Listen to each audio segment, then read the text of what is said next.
Are you someone that watches YouTube videos for someone else's opinion? Do you watch, live streams, Twitch streams, someone gaming, and they're telling you what they think about the video game? Is the video game good? Does it suck? Do you actually watch these people and actually piggyback off their opinion? Maybe you rather not form your own opinion and you may go off theirs, or you rather just see what they think, but at the end of the day, you form your own opinion. To me, that's kind of like how I like to do things. I like to see what people think, but at the end of the day, I'm going to form my own opinion, and that will come to my decision if I would like to purchase the game or go to the movie theater and spend my hard-earned money to watch that movie. Or if they say maybe it's not such a good idea, maybe they think it sucks, is there valid opinions or reasoning why they think the game is good or it sucks?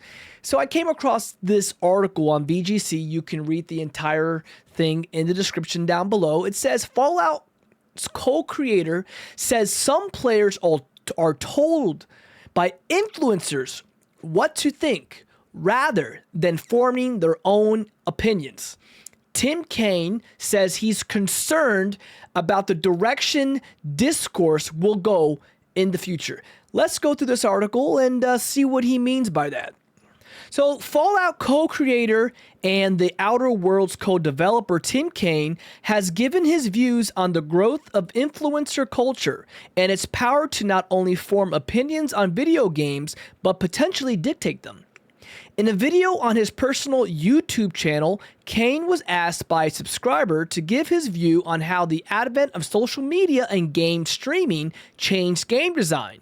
Kaine responded by suggesting that some developers started designing their games with streaming and social media clips in mind, believing that spectacular set pieces were more likely to be shared online and drive interest in the game. Now, this is coming from someone that actually works in the gaming development. He works in gaming. He's worked on the Outer Worlds and Fallout, so he has an actual good opinion that we can listen to when he talks about this. So it does make sense where he's coming from. I guess that they want to show in their video games, the developers want these guys that are streaming, the big names out there that have a lot of viewers, to play these games, which they do pay them to play these games. Now, if you put in the hands of these big Twitch streamers and YouTube streamers, a lot of people are going to be watching them. Sort of like Peanut, Dr. Disrespect, Asmongold. These companies know what they're doing. So I guess he does make sense here. It says, many designers like myself, we frequently thought, well, how is a certain event in the game going to look like when someone's playing it live or recording themselves playing it to put up as a stream? Kaine explained, we thought about cinematics, we thought about end bosses, we thought about the unusual weapons you could get, and because of that, we wanted it to look really good in the video. Quote, and that was one reason particle effects became a big thing, because you didn't just want to go boom. You wanted a big explosion and you wanted it to be pretty and colorful and all these things, especially in a clip, because people will see that on some channel where someone's talking about the game and they see that clip and now they really want to play the game. So I can understand where he's coming from with this one also. It's a spectacle. They want to really put it out there. They want people to see someone playing the game. Oh, that look like someone, like a regular guy like me watching someone stream. Oh, that looks like a really cool scene in a video game. But they have to put it out there for other people to watch. So this is all pretty much straightforward stuff. I was thinking it would be more of someone's opinion. Kaine then suggested that while influencers may be good for like-minded players who want advice on which games to buy, he's concerned that some viewers are no longer forming their own opinions based on the influencer's advice, but simply adopting the influencer's opinions as their own. Quote, now we're in the 2020s and many gamers don't even look to influencers for reviews, he said. They look to influencers to be told how to think about the games. So people don't form opinions from the online video. They're handed an opinion from the online channel they're watching. I guess you can say that like in the beginning of this video, I've said I can form my own opinions, but there are people out there that are highly influenced by these big streamers, and whatever they say, they live and die by.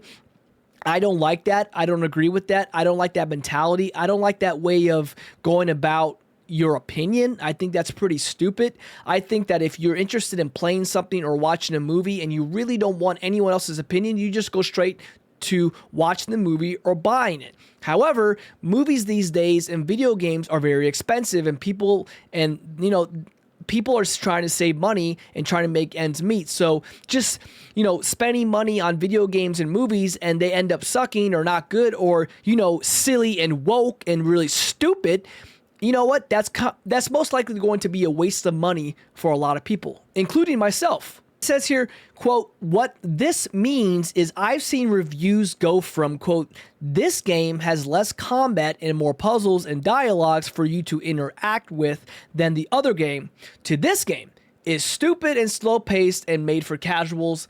I think you should skip it. Which, yes, there are streamers out there and influencers that are going to tell you what they think about a game. For instance, I like Asmongold. I watch Asmongold. I'm not going to say I agree with everything Asmongold says, but when it comes to gaming and a lot of the games that he plays and likes, I like a lot of those games. Especially when he jokes about if there's a sword in the game, he's going to play it. I think that's funny, but those are usually good games or not good games. And he plays it. He tells you what's about it. Personally, I think Asmongold is very educated on video games. He's been around them for a long time. And I like to see what he thinks about it. Is it going to completely change my mind about buying the game? I don't think it'll completely change my mind, but a lot of the opinions he has, I agree with. I agree with what he thinks about World of Warcraft and where that's went. I agree how he thinks Elden Ring's a great game, and I loved Elden Ring. So yes, I mean, when someone agrees with you a lot, you kind of tend to go with that person, but there's nothing wrong with thinking for yourself and thinking differently. Again, there might be a game that he doesn't think is great, but I might think it's good. I gave it a shot and that's it. I mean, I'm not trying to sound like I'm hypocritical here, but I don't agree with everything, but I agree with most. And it says that's a huge difference in how games are presented, but most people are going for the latter. They're like, quote, I don't have time, there's too many games, just tell me whether I should buy it. Tell me if it's for me. So they find someone they just like, and then the person's opinion becomes their opinion. Again, I don't really want to say that I agree with what he's saying. If someone has an opinion, you can take a little bit from it and then see if you want to play it or not. I mean, usually when someone's talking about a game, you see the gameplay in the video, you see someone playing it. They're breaking down what the game looks like, voice acting, the combat, the quests. Is it crashing? Usually when it's live, you can see all that, and I respect that. I respect mostly how Asmongold does it. Kane explained that while he sees the benefits of players following the advice of influencers whose opinions they trust, he's been seeing examples of players simply going with what they've been told and repeating influencers' opinions rather than thinking for themselves. This is what he says, quote, this has a positive side, he said. It's easy to find someone who sides with your preferences and therefore is a good guide for you finding new games. And I've talked about that. That's how I look for game reviewers myself. I look at the reviews for games I already know. If they liked the ones I liked and didn't like the ones I didn't like, then I will trust them going forward on reviews of games that I haven't played yet. You guys can read the entire article yourself. I'll pretty much just break it down here, how I see it. There's definitely a way I will say this and how I view it. Again, gameplay, the way the game is, crashes, how much a game costs, those are a lot of factors of if I'm going to play the game or not. Is it the type of game I want to play, right? This is when I will value someone's opinion maybe a little bit over mine, or I want to say over my opinion. I will say, well, where I would dictate if I'm actually going to buy the game or not, or actually watch the movie or not. If, again, you know my channel, if you guys been watching me, I hate progressive bullcrap. I hate far left, woke garbage that's unnecessary, that doesn't push the story forward. It's stupid crap like that. Race swapping, sex swapping, all that garbage. And, I don't care what you think about it. I don't like it. I think it's stupid, It's not healthy for media. It's not healthy for video games. It's not healthy for movies. It's forced. I rather it be, if you're going to do something like that, do it naturally, do it through the story where it makes sense. But if you're going to force it just for the sake of being progressive or woke or all that garbage, all that nonsense, I have absolutely zero tolerance for it. I'm not playing your game. I'm not going to watch your movie. I'm not going to read your book. So you can say, oh, well, they don't need you to.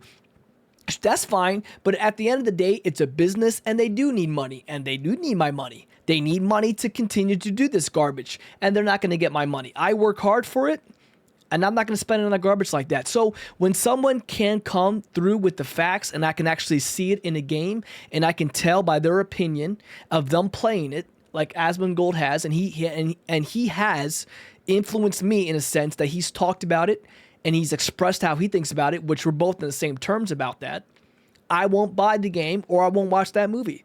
I will do my research before I do that because I'm not spending my money on it. And there's been plenty of games that I do not buy and movies that I don't watch because of that. And I don't care. My life is just fine without it. So yeah, a little bit of influence there. But other than that, most of the time, I would say 90% of the time, I am making my own opinion on what I see and what someone is playing and what they think about it. They have more time to play these games. However, I'm not listening to game journalists. I don't agree with half the crap they say. They're all freaking, it's an echo chamber with those people. They're all full of crap half the time. I don't listen to game journalists at all. I listen to people that are actually playing the game, reviews of actual regular dudes, regular girls that play the games on Steam and make videos on YouTube that are just regular people that don't have any agenda, that are not, afraid to lose any marketing or advertisements on their video. I don't care. I listen to regular dudes, and that's why I like listening to Asmongold. That's really it. I think he's really good for the gaming sphere. I hope he doesn't go anywhere, and I hope he keeps going. But yeah, what do you guys think? I think that it could be a little bit influencers, right? So what do you guys think? Let me know in the comments, and thank you very much for watching. For more news and updates, just sub to the channel. Thanks again, and have a great day. Blah.